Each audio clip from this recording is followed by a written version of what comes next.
श्री स्वामी समर्थ. जय जय स्वामी समर्थ.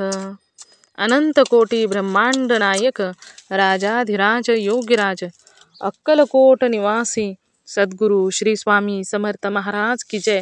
कशा आहात सर्व स्वामी भक्तांनो? तुम्ही सदैव आनंदी राहा हीच स्वामींच्या चरणी प्रार्थना.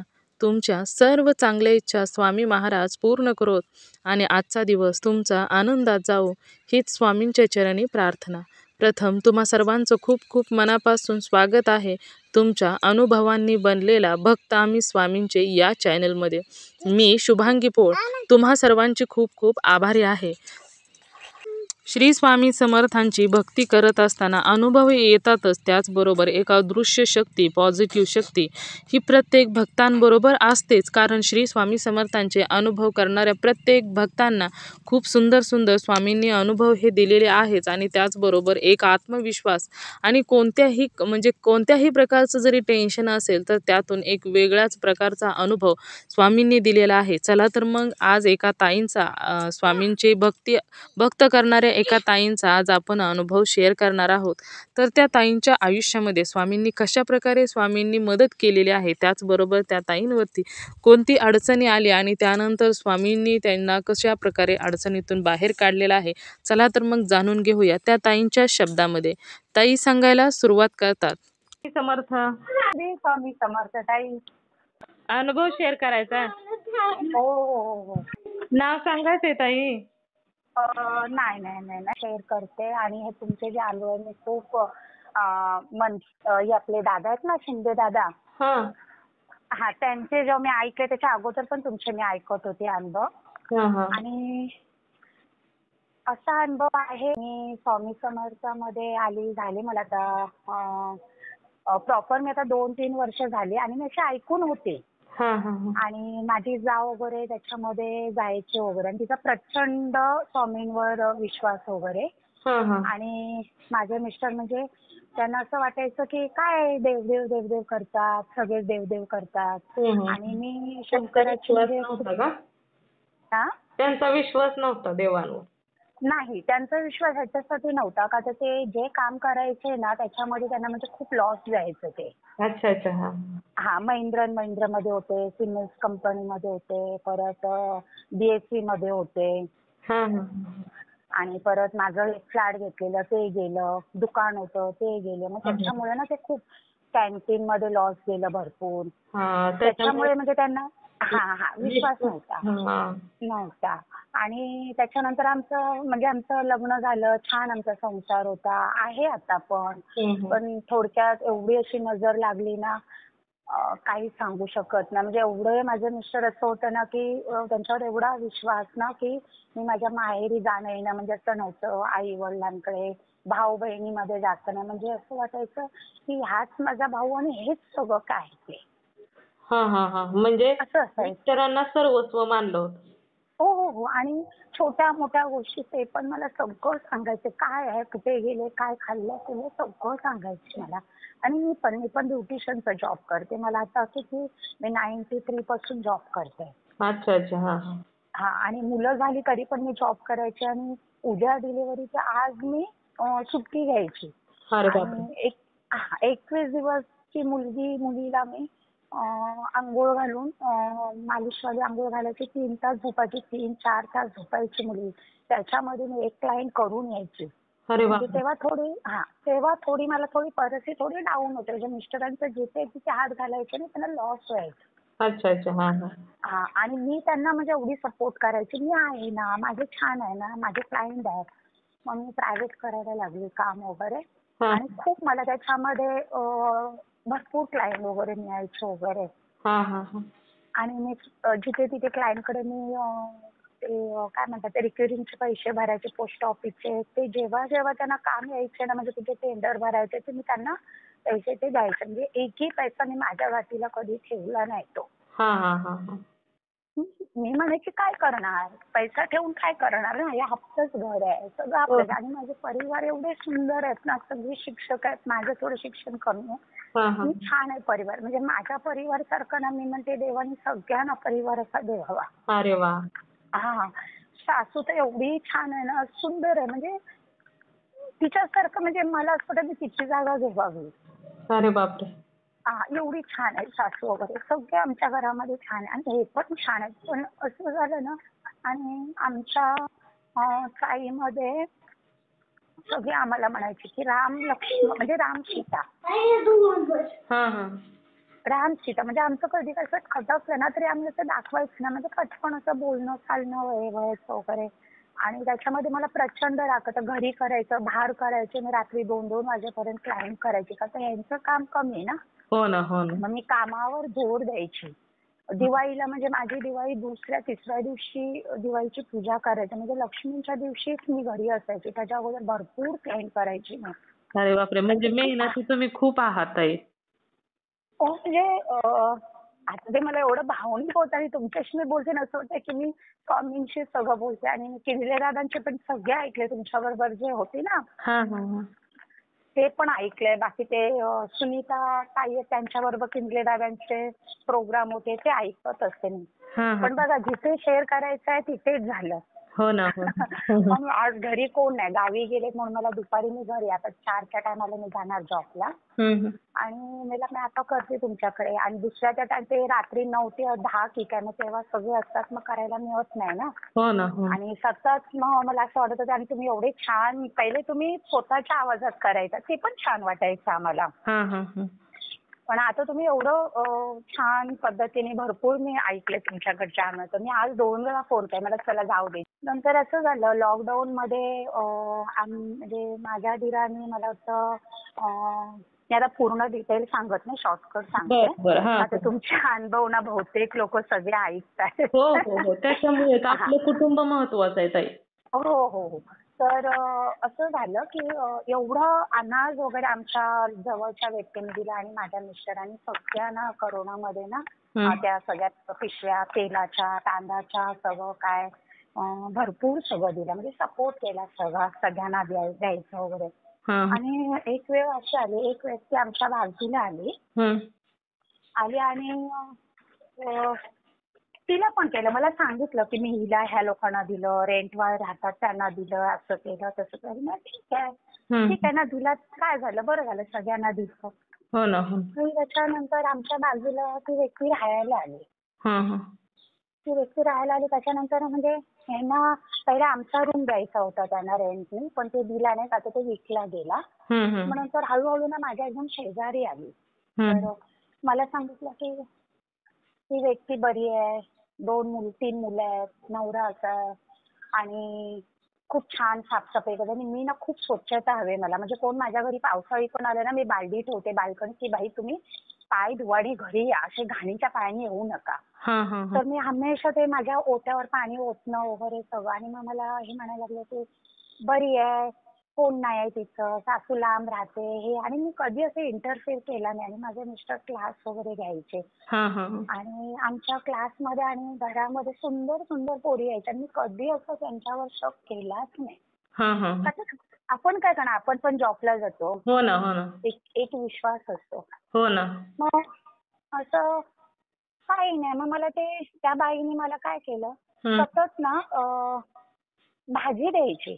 भाजी एकदा खीर दिली त्यांनी एकदा भाजी दिली काही ना काही रोज द्यायची. मला म्हणायचं की तू एक काम कर तू पण दे ना भाजी वगैरे आणि एवढी भाजी द्यायची ना बयाने नव्हती एवढी भाजी द्यायची ते की आम्हाला खायला मन नाही व्हायचं ते राईचं तेल आणि मला ते स्वच्छता वगैरे आणि मी खायला नाही बघायची शेकायची. मी तिला एक दिवशी बोलली की बाबा तू इतना हम लोग को भाजी मत दे तू थोडा दे ना आम्ही कोकणी आहेत आम्ही थोडी थोडी भाजी दिली ना तरी आम्ही सगळे खुश होतो काय टेस्ट म्हणून. तर मी बोलले तू एवढे कटोरा भरते मग भाजी दे ना हम लोग खाता नाही आहे फेक देते सब भाजी. तर तिला राग आला आणि नंतर ठीक आहे बोलायची थोडी बंद झाली जे काय पाण्यावरून ते तर मी बोलले की बाबा बोलत का नाही तू काय झालं बोलत का नाही तर नाही मी गप्प बसली. नंतर माझे मिस्टर म्हणतात की तू पण भाजी दे. मला बघा तुम्हाला ही का एवढी भाजी देते हो तुम्ही रेंटला तिला ठेवलात म्हणून काय तुम्हाला लाईन मारते की काय. मी अशी बोलली भावनिक. मी म्हणजे आमच्या मनात काहीही नाही म्हणजे आम्ही एवढे ना मित्र नवरा बायको कमी आणि मित्र मैत्रिणी असे वगैरे असे जास्त. तर म्हणतात नाही वेडी आहेस काय असं थोडी आहे. मला अच्छा ठीक आहे. मग मी लेट गो केला. हम्म. हळूहळू नंतर या लोकांची जास्त मी जॉबला जायची, घरी बसायचे. करोनामध्ये आमचं क्लास चालायचे नाही. घरी बसायचे. तरी पण मला कुठेतरी ना मोबाईलवर असायचे. तर मी म्हणायचे का तुम्ही मोबाईलवर एवढे आहात? काय एवढं काय आहे मोबाईलमध्ये? नाही नाही ते आमचे शिवसैनिकचे वगैरे सगळे प्रोग्राम ना इकडचे तिकडे तिकडे. मला ठीक आहे जाऊ द्या ठीक आहे. परत की आम्ही गणपतीला गावी गेलो. ते तिची मुलं माझ्या घरी आली झोपायला. मी म्हणते मी नाही ठेवणार त्या मुलांना झोपायला घरी माझ्या. आता आम्ही मोस्टली कोकणी ना सगळे आमच्या माणसं सगळी कोकणातच जातात गणपतीला वगैरे. तर घरी कोणतरी हवंय की असे चोऱ्या होतात म्हणजे मोस्टली चोऱ्या गणपतीला होतात. हो ना. तर मी त्या लोकांना ठेवलं. ते 2 मुलं होती. ते मुलं झोपायला यायची आणि मी म्हणायची मी ह्यांना म्हणते की बाबा सगळं घाणबिण करणार. ते मला म्हणतात तुला सगळे हमेशा घाणघाणच दिसते. आपलं घर बघ ना. मला ठीक आहे जाऊ द्या ठीक आहे. मग एकदा ही बाई आली माझ्या घरी. म्हणजे मी दाखवायला माझ्या सिंटॅक्सचं कॉक बघ अशा अंथरुणात तसं असं सगळं. आणि माझ्या मिस्टरांना वरती बसलेले आणि ते जेव्हा जेव्हा यायचे ना समोर ती पटकन ना घरी जायची. अरे बापरे. का? म्हणजे घरी म्हणजे तिच्या घरी जायची. हा. मी सांगते म्हणजे आता मला अंदाज आला म्हणजे जी व्यक्ती कोणाचं काय असेल ना ती म्हणजे इग्नोर करायची का तर म्हणजे आमचं काही नाहीये. हा. पटकनच म्हणजे अशी का करते ही बघून अशी का जाते. आणि मला एकदा बोलले नवरा तिचा दारू पिणारा म्हणजे असं हिला थोडा त्रास होता. मग मला म्हणायची मेरे को किधर काम तो देखो मेरे को काम चाहिए. तर माझ्या क्लायंटकडे काम आलेलं 15,000चं म्हणजे पूजेला सगळं जेवण असं ठेवायचं कृष्णाचं वगैरे. मला ठीक आहे करतेय तू जा कर. असं थोडं सगळं झालं आमचं. हळूहळू एकदम हे जास्तच झालं म्हणजे माझ्या एवढा गळ्याकडे आलं ना की पुष्कळ मला म्हणजे एवढा मी आता जे ताईने आता अनुभव शेअर केला ना अशीच माझी अवस्था झालेली की मी काय करू. म्हणजे मी अशी झालेली ना की माझ्या घरातलं जरा पण भांडं पडलं ना कोणाला कळायचं नाही. माझ्या मुलांना शिस्त मिस्टरांना शिस्त एवढी सुंदर लावले. माझी मुलगी आता 26 वर्षाची आहे. मेकअप आर्टिस्ट आहे. मुलगा माझा आता 24 वर्षाचा आहे. सगळं शिक्षण वगैरे सगळं छान. आणि कोणालाही असं नाही की हिची मुलं कुठे कधी मुलीला कोण बघत पण नाही बाहेर. म्हणजे तिचा जॉब बरा आणि ती बरी. अरे वा. असे ह्या लोकांना मुलगा पण. पण असं झालं की एकदा चपलावर झाल्याने माझ्याकडे पर्शियन मांजर आहे. ती केस असतात ना भरपूर. पर्शियन मांजर. ती मांजर आहे. ते हे वरती चप्पल घालून आले. तर मी म्हणते तुम्ही चप्पल का घालून आला. जिजा झोपते तिथे ना झोपते. आता ती झोपणार म्हणजे घाण चपलीला लागणार तिच्या अंगाला लागणार. म्हणजे ते एवढे वैतागले माझ्यावर की त्या चपलीने ना तुला मारेन. मला असं का बोलताय तुम्ही. त्या चपलीला तुला मारेन मी. तू ना खाली पण सगळ्यांशी भांडण करते. मी बोलले कोणाशी करत नाही. मी पाणी पण ओतलं तर मी इथेच होते. आणि ती काय करायचे एकाचं 2 माझ्या मिस्टरांना सांगायची. ती लोक चॅटिंग करायचे. अरे बापरे. आणि ती माझे सगळं खोटे असे गुण माझे एक एक आणि मी ना माझी सासू होती माझ्याकडे आणि मी तेव्हा बाजारातून चिकन आणलेली.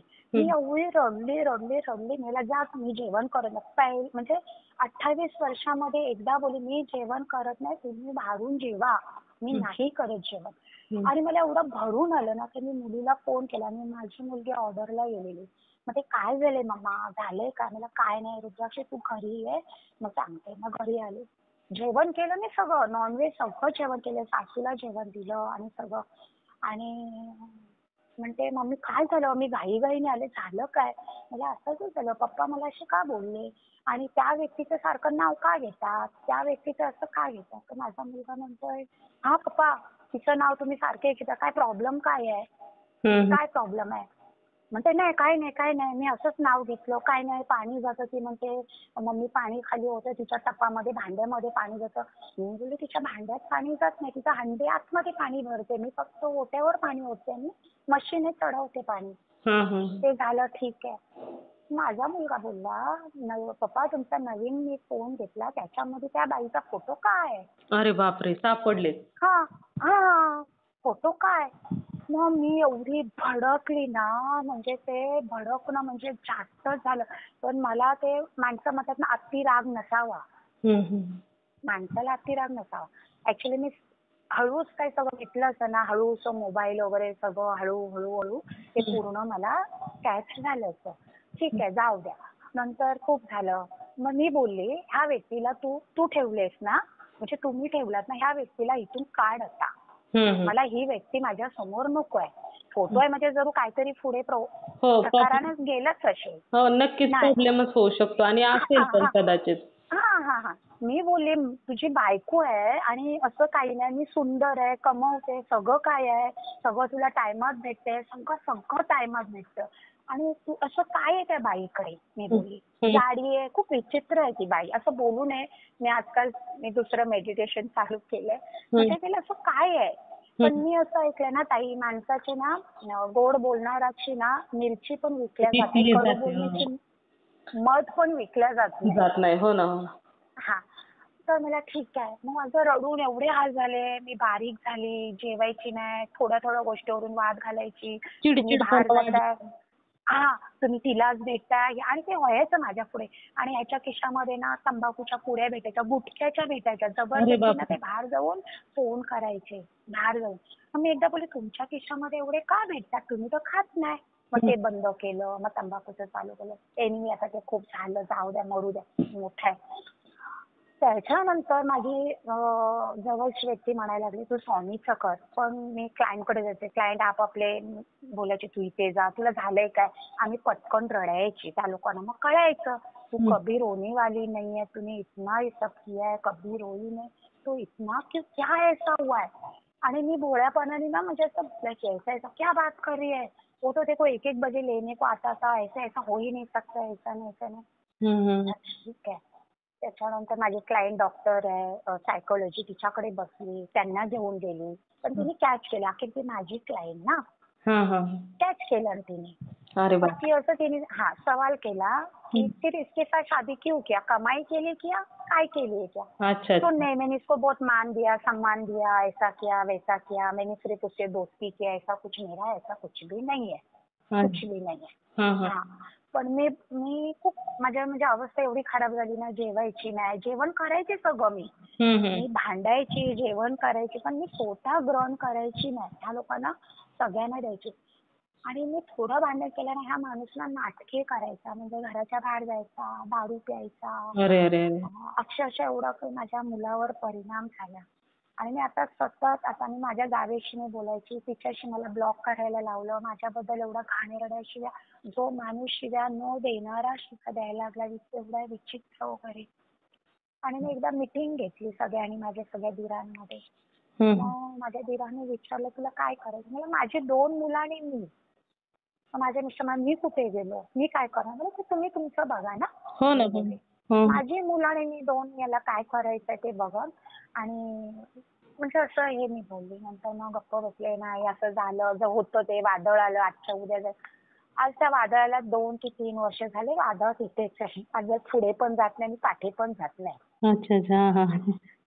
असा सगळ्यांचे अनुभव ऐकते, उपवास केले, हे केले, पण मी कामासाठी घरातलं काम भार मला होत नाही. उपवास करते पण माझ्याकडून नामस्मरण होत नाही व्यवस्थित, माझं होत नाही. पण मी सतत स्वामींचं नामस्मरण घरामध्ये बाहेर करत असते. घरातली देवपूजा, तू ह्या देवळात जाऊ नको, तू त्या देवळात जाऊ नको. मग माणसं बोलणार एवढी का भक्ती करते, असं का करते.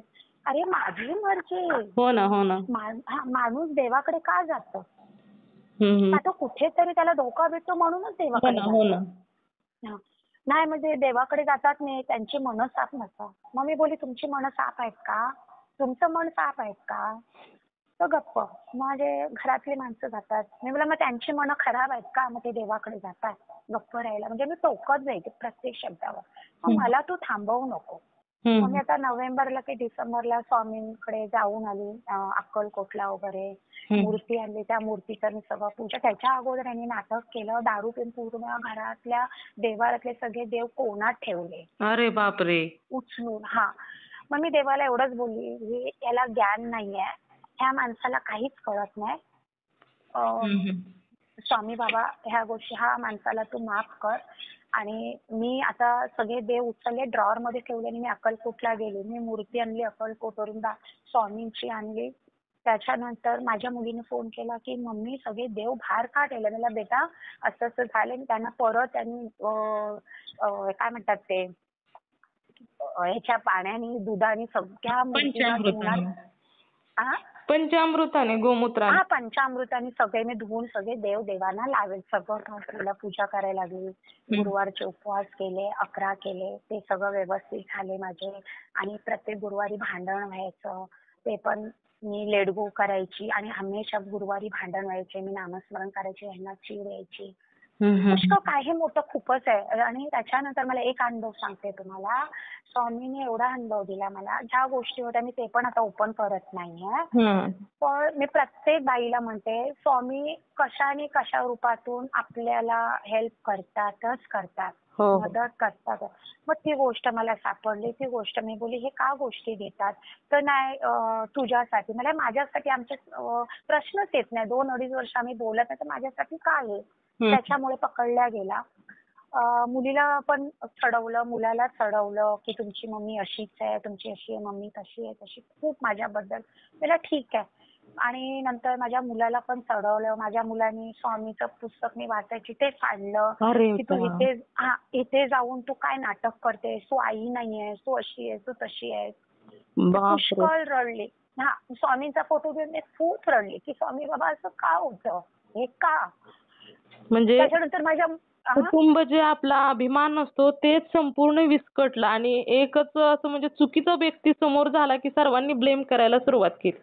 हा, पण मी म्हणते ना ताई, प्रत्येक पुरुषाने ना, हे पण अनुभव अगर कोण ऐकत असेल ना, तर प्रत्येक पुरुषाने ना पहिलं आपलं घर बघायचं. बाहेरची व्यक्ती तुम्हाला सुंदर असली या कोण काय देते ना, तिच्याकडे नोखा लक्ष देऊ.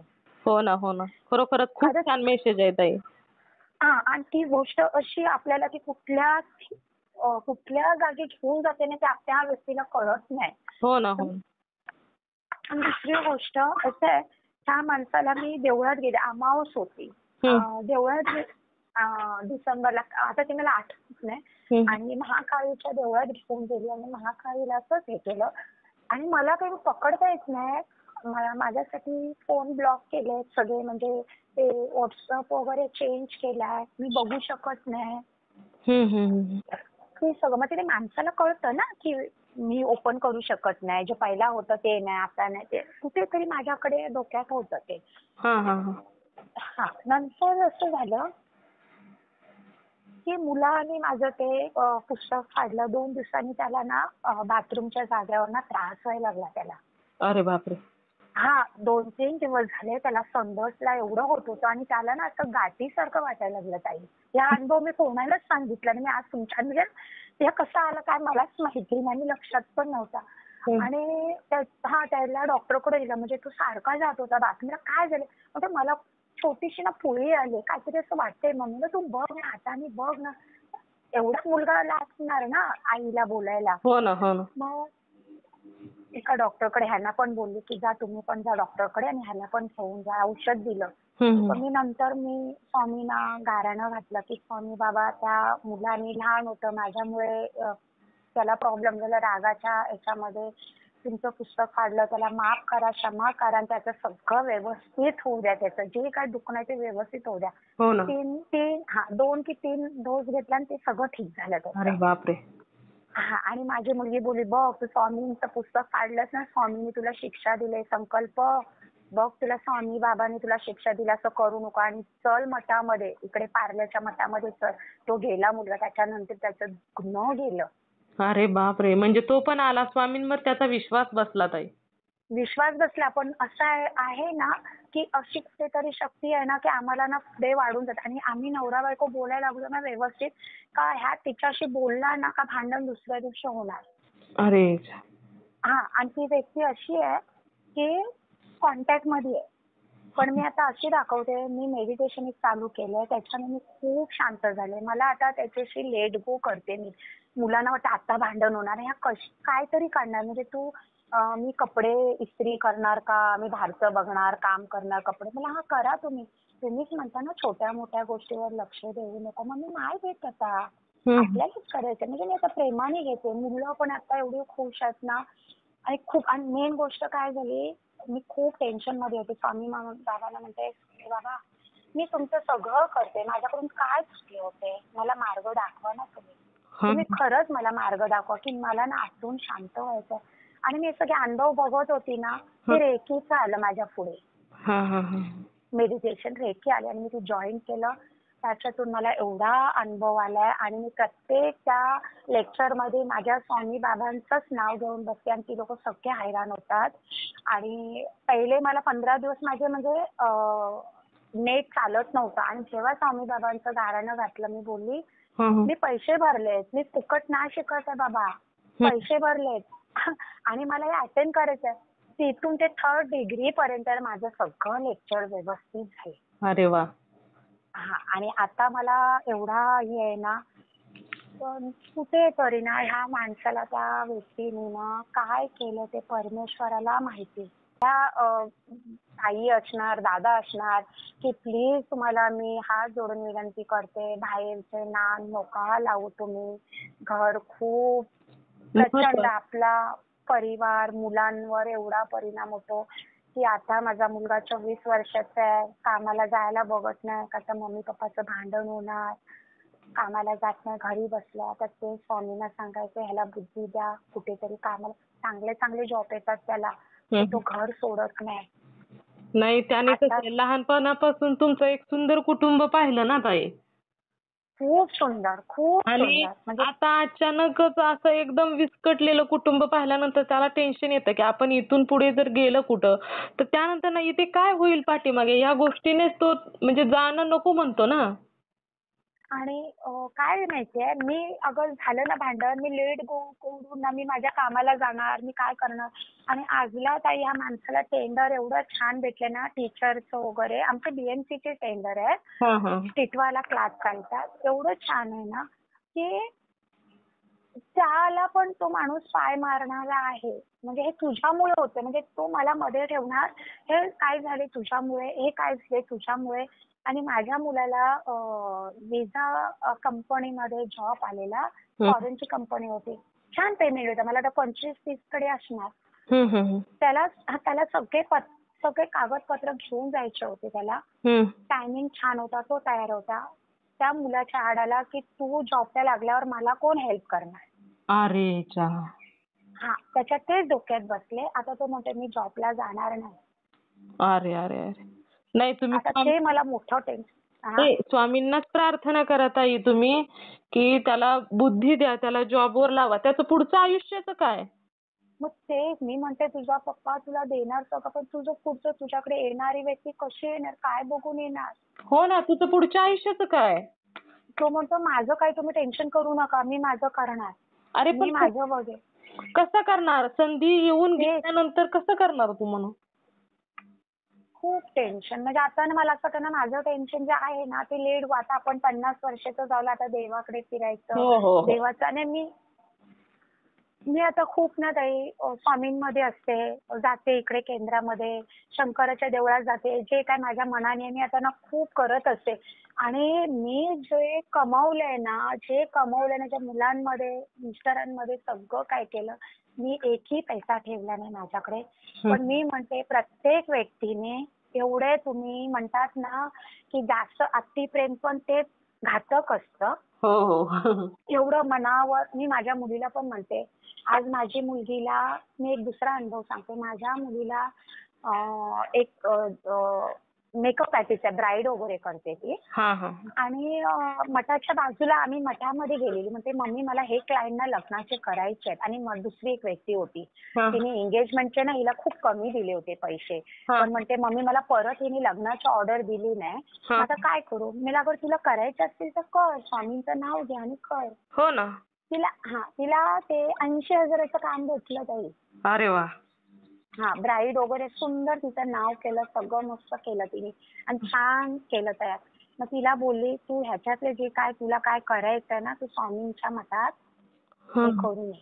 तिला पण स्वामीवर खूप आहे, पण कसं ह्या मुलांना ना जेवढाच जायला मिळत नाही, घरात हात जोडत नाही मुलं.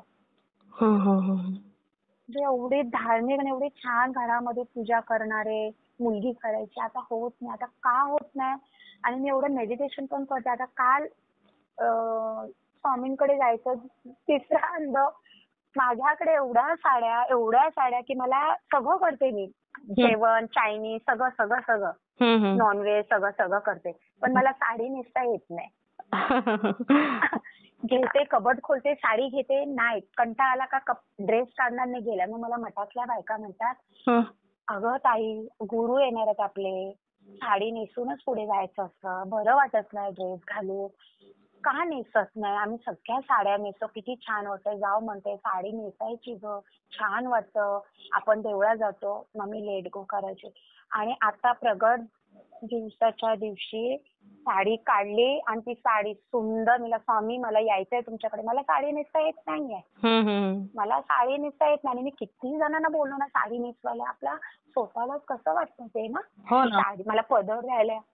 म्हणलं मी साडी नेसते, मला देवळात यायचंय. हां. आणि एवढी सुंदर साडी नेसली ना की मलाच मी खुश झाली की मला स्वामीनी साडी नेसायला शिकवलं.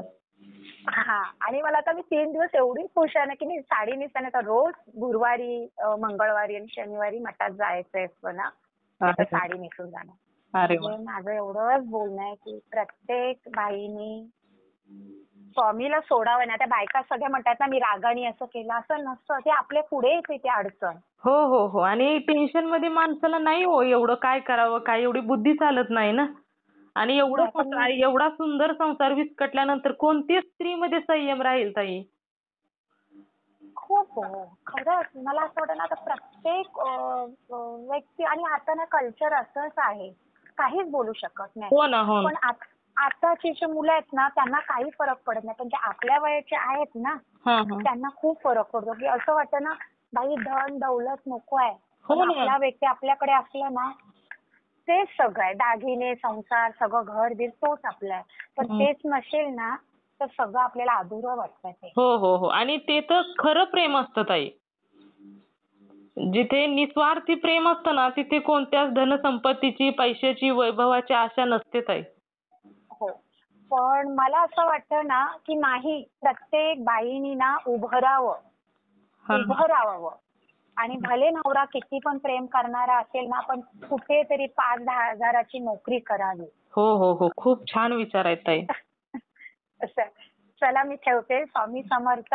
नेक्स्ट टाइम पण काही छान ह्याच्यातून अनुभव मी तुम्हाला शेअर करेन. बरं, बरं. मी अनुभव शेअर करते ताई हां. थँक्यू. आणि पुढचे अनुभव छान देणार. हो, आणि ते हो. करतात. ते नक्कीच. करणार ते. नक्कीच देणार ताई. स्वामी नंतरचे खूप अनुभव छान देतील. हो. आता माझ्यावरून मी ओळखते ना, पण मला असं वाटतं ना प्रत्येक बाईनी ना स्वतःच्या पायावर उभं राहा प्लीज. तुम्ही ना कुठेतरी पोळ्या बनवायला जा, या स्वतःचा बिझनेस करा, मसाला विका, मसाला बनवा, तुम्ही ग्रुप करा. हो, माझं हो. खूप मन आहे. मी काहीतरी बायकांना मी खूप कामाला लावले, म्हणजे कोणाच्या घरी बायका बसणाऱ्या, कोणाला इथे जा तिथे जा. प्रत्येक बाईनी काहीतरी नवऱ्याच्या पुढे ना 5,000 2,500 कमवा स्वतः तुम्ही. आणि तुमच्या गाठीकडे पैसे ठेवा. सगळे पैसे तुम्ही नका देऊ. मी एवढं सांगते, माझे चेक यायचे ना 1 लाख, 2 लाख, 2.5 लाखाचे चेक सगळे मी माझ्या मिस्टरांच्या बिझनेसला दिले. आणि आजला तू काय करतेस? तू मला टाइम दिलास नाही. तू काय करतेस? तू मला टाइम दिलास नाही. अरे पण मी टाइम संसाराला दिला. त्याचं काय, संसाराला जेवढे तुम्हाला लागतील तेवढे पैसे पुरवले आणि ते पैसे कमावण्यासाठी माझा वेळ तिकडे गेला ना, याचा कोण विचार करणार? हा. आणि दुसरी गोष्ट मी सांगते, माझा अनुभव खूप मोठा झालाय की माझ्या परिवारमध्ये ना मी प्रत्येकाचं सगळं केलं. माझा संसार मी जाग्यावर आणणार. हो, हो, हो. नक्कीच ताई. आणि स्वामींच्या कृपेने येईल पण जाग्यावर ताई. खरं. पण मला आता असं वाटतं परत मी माझ्या मिस्टरांना घेऊन अक्कलकोटला जायची माझी इच्छा आहे. हां, हां, हां. नाही, जावा. स्वामी लवकर बोलवतील तुम्हाला अक्कलकोट. हो. चला, श्री स्वामी समर्थ. श्री स्वामी समर्थ. श्री स्वामी समर्थ. मित्र आणि मैत्रिणींनो, बघा या ताईंचा अनुभव खरोखरच कधी-कधी एखाद्याला असं वाटतं की आपली काही चुकीच नसते, परंतु जेव्हा एखाद्या व्यक्तीवरती ती वाईट वेळ येते आणि तीच कळकळीची विनंती असते, तर ज्यावरती असं संकट येतं ना त्यालाच माहीत असतं की काय नेमका त्रास होत असतो. तर मित्र आणि मैत्रिणी, नेहमी सर्वात अगोदर कुटुंब हे खूप महत्त्वाचं आहे आणि तेच जपायचं आहे. जेव्हा तुमचं कुटुंब सुरक्षित, सुखी, समाधानी, आनंदी असेल ना, तर तेव्हाच कुटुंबातील प्रत्येकजण सुखी, समाधानी आणि आनंदी असतो. आणि अशाच घरामध्ये ईश्वराची भक्ती ही स्वामी किंवा कोणतेही देव लगेचच प्रसन्न होतात. लक्ष्मी माता लगेच येत असते. तर मित्र आणि मैत्रिणींनो, नेहमी आयुष्य जीवन जगत असताना सर्वात प्रथम कुटुंब हे खरोखरच खूप महत्त्वाचं असतं. एखाद्या घरचं कुटुंब जर आनंदी असेल तर ते एक मंदिराप्रमाणे किंवा स्वर्गासमान सुख देत असते. परंतु एखाद्या कुटुंबामध्ये वादावाद असेल तर त्याचबरोबर त्या घरामध्ये निगेटिव्ह शक्ती देखील जास्त प्रमाणात प्रवास करते. त्याचबरोबर आजारपण आणि आर्थिक समस्यांना देखील तोंड द्यावं लागत असतं. तर मित्र आणि मैत्रिणींनो, या ताईंनी खूप सुंदर असा मेसेज दिलेला आहे. तर तुम्हाला या ताईंचा अनुभव कसा वाटला नक्कीच मला कमेंट करून सांगा. त्याचबरोबर तुम्हाला जर एखादा अनुभव आलेला असेल आणि श्री स्वामी समर्थ लिहायला सुद्धा विसरू नका. तुम्हाला आलेला अनुभव तुम्ही नक्कीच शेअर करायचा आहे. कारण तुम्ही जेव्हा एक अनुभव शेअर करता तर त्यानंतर तुमचा अनुभव ऐकून एखादा व्यक्ती जर स्वामींच्या सेवेमध्ये आला तर याचे पुण्य देखील तुम्हालाच मिळणार आहे. त्याचबरोबर तुमचा अनुभव ऐकून जर एक वेळेस एक अनुभव तुम्ही शेअर करताना तर त्यावेळेस स्वामी समर्थ त्या भक्तांना अजून सुंदर सुंदर अनुभव हे नक्कीच देत असतात. त्यामुळे स्वामींनी तुम्हाला अनुभव तर दिलेला आहे, परंतु तुमचं काम आहे की अनुभव पुढे शेअर करायचा आहे. कारण त्यामुळे एक स्वामी भक्त देखील घडू शकतो. आणि त्यानंतर जेव्हा तुमचा अनुभव शेअर होतो तर हे देखील खरोखरच स्वामींचं एक पुण्याचंच काम आहे आणि स्वामींची सेवा केल्याचंच पुण्य देखील तुम्हा सर्वांना भेटत असते. तर मित्र आणि मैत्रिणींनो, तुम्ही सर्वांनी मिळून माझा व्हिडिओ शेवटपर्यंत ऐकला त्याबद्दल मी मनापासून तुम्हा सर्वांची खूप खूप आभारी आहे. तर पुन्हा भेटूया श्री स्वामी समर्थांच्या अशाच एखाद्या सत्य अनुभवाबरोबर. त्याचबरोबर भक्त आम्ही स्वामींचे हा आपला चॅनल आहे आणि या चॅनलचं एकच ध्येय आहे, ते म्हणजेच भक्ताने भक्त स्वामी भक्त वाढवायचे आहेत आणि प्रत्येकाचे जीवन हे स्वामीमय करून टाकायचे आहे. प्रत्येकावरती स्वामींची कृपा ही झालीच पाहिजे आणि हे ज्या भक्तांच्या आयुष्यामध्ये स्वामींनी अनुभव दिलेले आहेत तर त्या भक्तांना माहीत आहे की स्वामींची कृपा कशा प्रकारे होत असते आणि प्रत्येक भक्तांचे रक्षण हे स्वामी कसे करत असतात. त्यामुळे तुम्हाला आलेला अनुभव तुम्ही नक्कीच शेअर करायचा आहे आणि प्रत्येकाचे जीवन हे स्वामीमय करून टाकायचे आहे. तर मित्र आणि मैत्रिणींनो, तुम्ही सर्वजण नेहमी सुखी राहा, समाधानी राहा, आनंदी राहा हीच स्वामींच्या चरणी प्रार्थना करते आणि इथेच थांबवते. तुम्हा सर्वांना श्री स्वामी समर्थ. जय जय स्वामी समर्थ. धन्यवाद.